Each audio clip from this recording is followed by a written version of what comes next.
যুক্তরাষ্ট্র এবং নেটোর যত সরঞ্জাম ইউক্রেনে আসছে সব পোল্যান্ড দিয়ে আসছে। পোল্যান্ডকে যদি চাপে রাখা যায় তাহলে কি হবে? সাপ্লাই চেইনটা বিঘ্নিত হবে। যদি যুদ্ধ নিয়ন্ত্রণের বাইরে চলে যায় তবে সীমিত পরিসরে ট্যাকটিক্যাল নিউক্লিয়ার অস্ত্র ব্যবহারের ঝুঁকি রয়েছে। এটা খুব মারাত্মক। 230 বর্গ কিলোমিটারের একটা এলাকা, নাম হচ্ছে কালিনিনগ্রাদ। সেই ভূমিটা হচ্ছে মালিকানা হচ্ছে রাশিয়ার। ফলে এই ভূমিটাই হচ্ছে পুরা ইউরোপকে বয়ে রাখছে।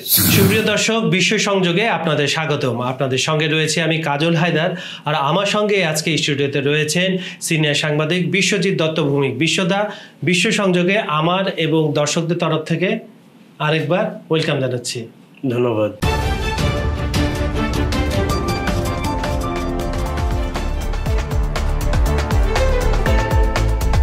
মূল অনুষ্ঠানে যাওয়ার আগে আমাদের দর্শকদের কিছু কমেন্টস আমরা পড়ছি। সাদিয়া ইসলাম নামে এক দর্শক লিখেছেন, ইউক্রেন চাইছে এই যুদ্ধ ন্যাটোকে আনতে। মোহাম্মদ ইমরান নামে আমাদের আরেক দর্শক লিখেছেন, অবশ্য রাশিয়ার প্রেসিডেন্ট এ নিয়ে আলোচনা করার জন্য কিন্তু পোল্যান্ড কোনো প্রতিক্রিয়া দেয়নি, কিন্তু ফ্রান্স, জার্মানি, ব্রিটেন আক্রমণাত্মক ভূমিকা দেখা যায়নি। গল্প নামে এক মেইল থেকে একটা মেসেজ এসেছে, উনি বলতেছে যে আমেরিকা ছাড়া ইউরোপের কোনো মুরদ নাই বেশি দিন যুদ্ধ চালিয়ে যাওয়ার। উনি মানে ঠিক বলেছেন।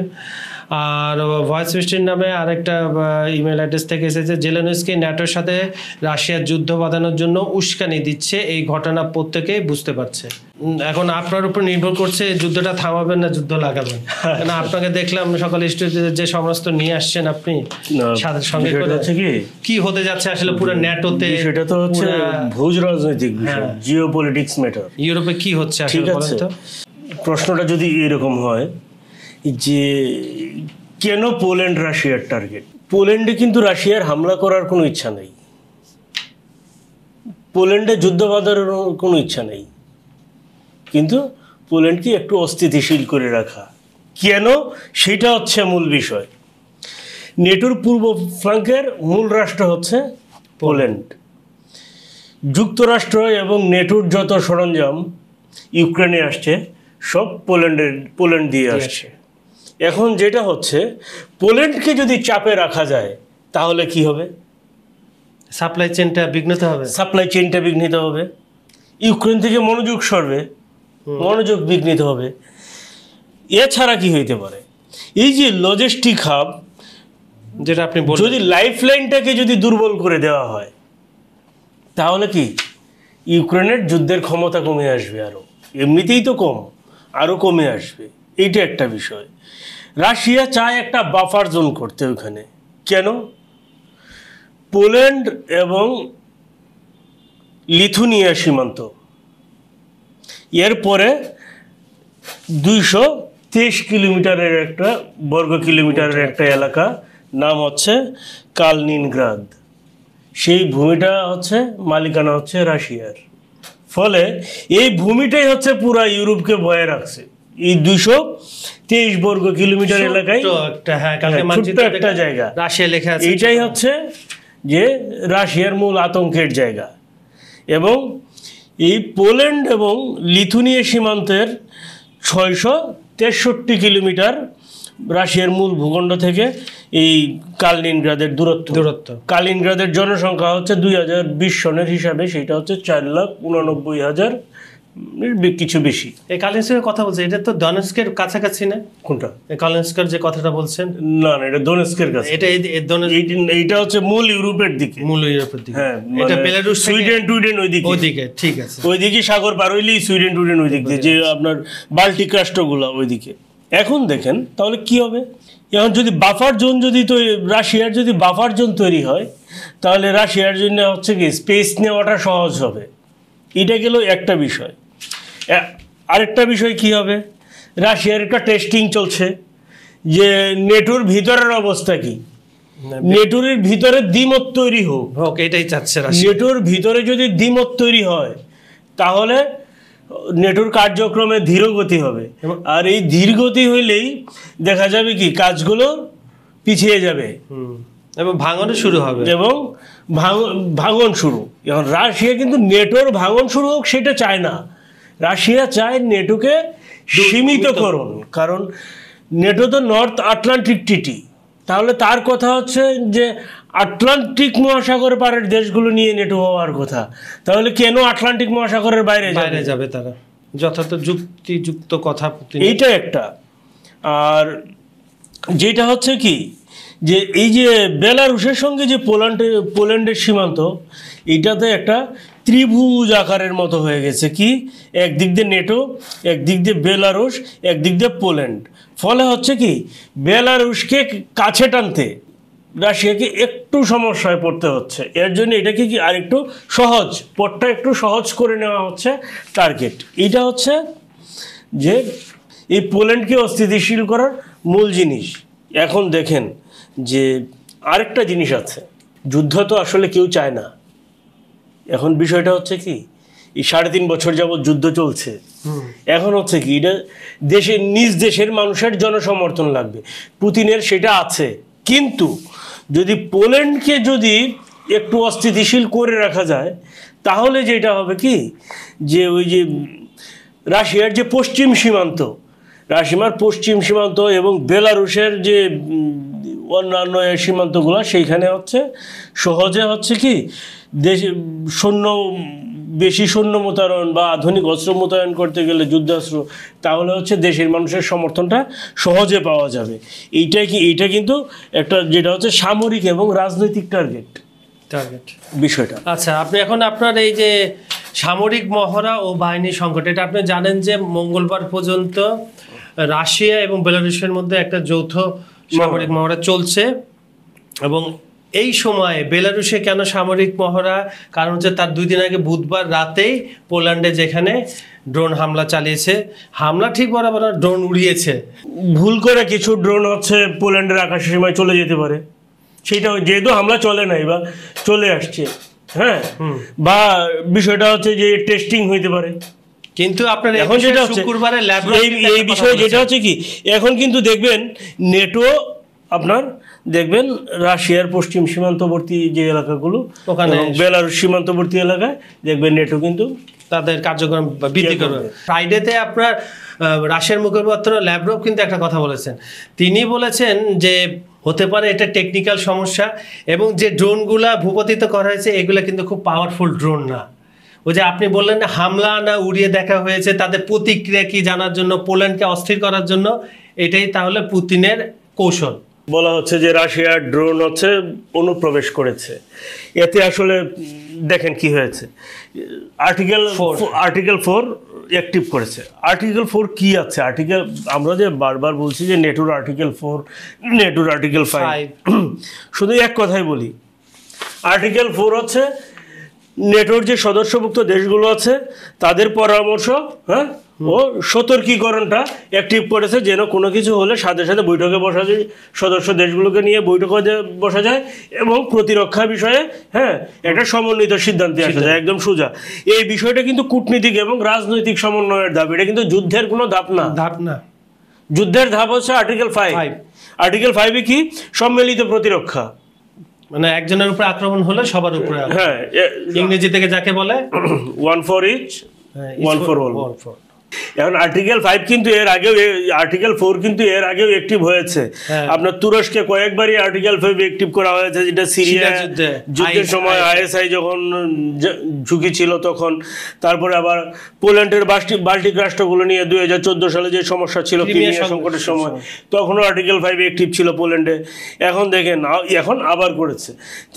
এই জিনিসগুলো কিন্তু হইতেই পারে। এতে কি, এটা করলে আরেকটা জিনিস হয়, সেটা কি, পোল্যান্ডে দেখেন এখন কি হচ্ছে, পোল্যান্ডের নাগরিকরা প্রস্তুতি নিচ্ছে, কিসের জন্য? সামরিক প্রশিক্ষণ নিচ্ছে, রিজার্ভ বাহিনী গঠনের প্রস্তুতি নিচ্ছে, হ্যাঁ, এদের সামরিক খরচ বাড়ানো যাচ্ছে, এইগুলো হচ্ছে মূল বিষয়। আচ্ছা, আমার যে প্রশ্নটা হচ্ছে, যদি কোনোভাবে ন্যাটো রাশিয়ার যুদ্ধে জড়িয়ে পড়ে, তাহলে কার কাছে কি অস্ত্র আছে, কোন পর্যায়ে তারা কি অস্ত্র ব্যবহার করবে? আপনি একটু তালিকা, এবং আপনার সামনে দেখছি কিছু আপনি ছবি নিয়ে আসছেন, ছবি তো না, আপনি ক্ষেপণাস্ত্র নিয়ে আসছেন, লাইসেন্স কীভাবে পেলেন এটা আমাদের জানাবেন।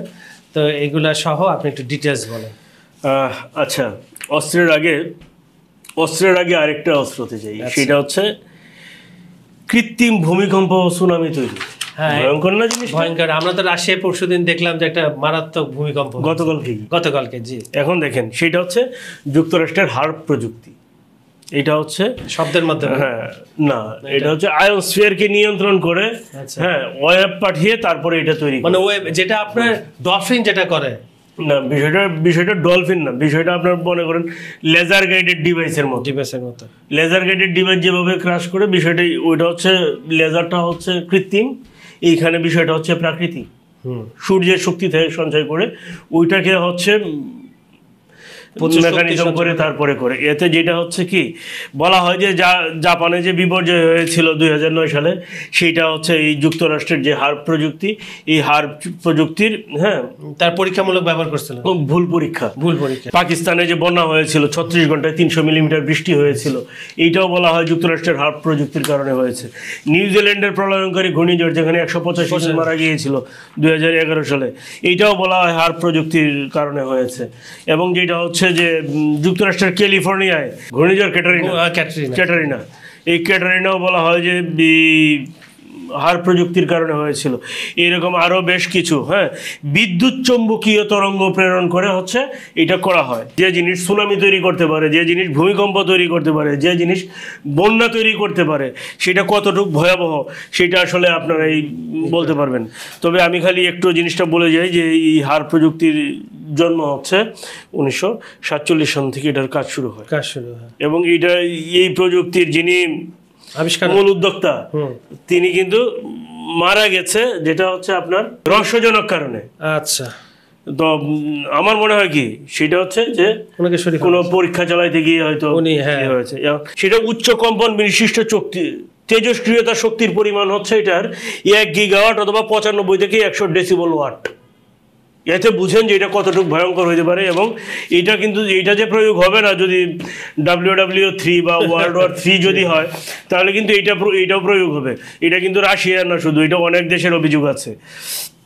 এখন দেখেন প্রযুক্তি শুধু মার্কিন যুক্তরাষ্ট্রের কাছেই আছে, না মার্কিন যুক্তরাষ্ট্রের কাছেই আছে। ঠিক আছে, এবারে মজার বিষয় হচ্ছে কি এই প্রযুক্তিটা যখন লিক হয় তার কিছুদিন আগেই যুক্তরাষ্ট্রের প্রতিরক্ষা মন্ত্রী বলছিলেন যে রাশিয়া এই প্রযুক্তি পরিচালনা করতে পারে, এরকম কিছু করতে পারে। তারপরে প্রমাণ হয়ে গেছে যে কার কাছে। এখন দেখেন রাশিয়ার কাছে কি কি আছে, একটু রাশিয়ার কাছে অনেক জিনিস আছে। আচ্ছা, আপনি সংক্ষেপে এই দেখেন। আচ্ছা, এটা হচ্ছে কিনঝাল মিসাইল, এটা হচ্ছে রাডার ফাঁকি দিতে সক্ষম, এটা হচ্ছে রাশিয়ার কাছে। এই দেখেন স্টেলথ ফাইটার SU-57, এটাও রাশিয়ার কাছে। আর তুরুপের তাস যুক্তরাষ্ট্রের কাছে। এই দেখেন B2 বোম্বার জেট, এটা হচ্ছে যুক্তরাষ্ট্রের কাছে। টানা 17 ঘন্টা উড়ে কয়েকদিন আগে ইরানে হামলা করেছে যুক্তরাষ্ট্র এইটা দিয়ে। এবং এটা হচ্ছে 15 টন ওজনের বোমা নিক্ষেপ করতে পারে, বহন করতে পারে। তাহলে এখন আমরা আসি, তো এটা তো কিছু জিনিস দেখালাম, তাহলে বাকি জিনিস কি আছে? পারমাণবিক ওয়ারহেড রাশিয়ার কাছে আছে পৃথিবীর সবচেয়ে বেশি। সারা পৃথিবীতে যদি আপনার 15,000 পারমাণবিক ওয়ারহেড আছে, তার 6,000 হচ্ছে রাশিয়ার কাছে। 270টা আছে পাকিস্তানের কাছে, 271টা আছে ভারতের কাছে। হ্যাঁ, 5,000-এর মতো আছে যুক্তরাষ্ট্রের কাছে, 700 আছে ফ্রান্সের কাছে, চীনের কাছে আছে 600। এটা হচ্ছে হিসাব। এখন যে যার অক্ষশক্তি সে সেইভাবেই টেনে নিবে। এছাড়া আছে ব্যালিস্টিক ক্ষেপণাস্ত্র, ট্যাকটিক্যাল নিউক্লিয়ার ওয়েপন, এরপরে আছে হাইপারসনিক মিসাইল, যেটা হচ্ছে যে একটু আগেই দেখালাম আমরা কিনঝাল মিসাইল। এটা ছাড়াও আছে আরেকটা মিসাইল আছে যেগুলো হচ্ছে নেটোর বর্তমান প্রতিরক্ষা এড়িয়ে যেতে পারে। তারপরে স্টেল তো একটু কি আগেই আপনাকে দেখলাম, যেমন আরেকটা আছে রাশিয়ার TU-95, সেটা হচ্ছে আপনার বোম্বার মনুষ্যবিহীন যান। আরেকটা আছে MiG-31 আছে, সেটা ইন্টারসেপ্টার, মিগের আধুনিক সংস্করণ। এখন আর কি আছে? এয়ার ডিফেন্স সিস্টেম আছে, S-400, S-500 তো কারো কাছে বিক্রি করে না, S-400 তো ভারতের কাছে বিক্রি করেছে। বলা হয় যে AR-500 দিয়ে শুধু হচ্ছে এই যে B2 যেটা যুক্তরাষ্ট্রের, এটাকে টার্গেট করা যায় এবং শনাক্ত করা যায়। পারমাণবিক সাবমেরিন আছে, তারপরে আছে আন্ডার ওয়াটার নিউক্লিয়ার ড্রোন আছে, ব্ল্যাক সি ফ্লিট আছে, এইসব জিনিস মিলিয়ে রয়েছে। তারপরে আপনার সেনা সংখ্যায়ও কিন্তু শীর্ষে রাশিয়া, কিন্তু যেটা হচ্ছে আকাশের বেশি হচ্ছে যুক্তরাষ্ট্র। ঠিক আছে। তারপরে সাইবার দক্ষতাও কিন্তু রাশিয়া অনেকটা বাড়িয়ে নিয়েছে। দেখেন নেটোর কি আছে, যুক্তরাষ্ট্রের 5,200 পারমাণবিক ওয়ারহেড আছে, আমি একটু আগে আপনাকে সমীকরণটা দিয়েছিলাম। তারপরে আছে B-21 raider, stealth bomber, F-32 fighter jet আছে, B-2 স্পিরিট, একটু আগে এইগুলো নিয়ে বলেছি। তারপরে আছে সাবমেরিন লঞ্চ ব্যালিস্টিক মিসাইল। এখন দেখেন ইউরোপীয় দেশগুলোতে কি আছে, কিছু জিনিস আছে। ফ্রান্সের রাফাল ফাইটার জেট আছে, জার্মানির আছে লিওপার্ড ট্যাঙ্ক। এইগুলো কিন্তু সবই আপনার পৃথিবীর নাম করা জঙ্গি বিমান, তো লিওপার্ড তো ট্যাঙ্ক, পৃথিবীর নাম করা সামরিক সরঞ্জাম। তারপরে দেখেন পোল্যান্ড ওরাও বাল্টিক রাষ্ট্র, এইগুলোতে আছে পেট্রিয়ট ক্ষেপণাস্ত্র আছে যুক্তরাষ্ট্রের মোতায়েন করা, বা আরও এরকম কিছু এয়ার ডিফেন্স সিস্টেম আছে অন্যান্য দেশের তৈরি। তারপর ড্রোনের ক্ষমতাও যুক্তরাষ্ট্রের যে র্যাপার ড্রোন বা সেন্টিনেল, এই জিনিসগুলোও কিন্তু যুদ্ধক্ষেত্রের যে কোনো সময় ঘোরাইতে পারে। তবে এই জিনিস রাশিয়া কিন্তু এইসব জিনিস মাথায় রেখেই কিন্তু অগ্রসর করেছে, কারণ কিছুদিন আগেই SCO সম্মেলন ছিল, সেইখানে যায় কিন্তু কথা না বলে রাশিয়া কিন্তু পোল্যান্ডকে দেয় নেই। সেইখানে কিন্তু একটা ডিসিশন হয়েছে, চীনের সাথে ভারতের সাথে দ্বিপাক্ষিক আলোচনায় একটা আলোচনা হয়েছে, ইভেন পাকিস্তানের সাথেও একটা আলোচনা হয়েছে, আলোচনা করেই কিন্তু অগ্রসর হচ্ছে। আচ্ছা, যুদ্ধটার প্রাথমিক পর্যায়ে কে কিভাবে আক্রমণ করতে পারে আপনি যদি বলেন? প্রাথমিক আক্রমণ ড্রোনেই হবে, যদি হয় তাহলে প্রাথমিক আক্রমণ ড্রোনে হবে। সবচেয়ে বড় জিনিস হচ্ছে যে জিনিসটা হবে, ইউরোপের বিদ্যুৎ, ব্যাংক এবং যোগাযোগ নেটওয়ার্ক, এই তিনটা নষ্ট হয়ে যাবে। এই তিনটা হচ্ছে সবার আগে টার্গেট হবে, এরপরে হচ্ছে অন্য বিষয়গুলো আসবে। কিন্তু এবং এর রিহার্সাল কিন্তু অলরেডি শুরু হয়ে গেছে।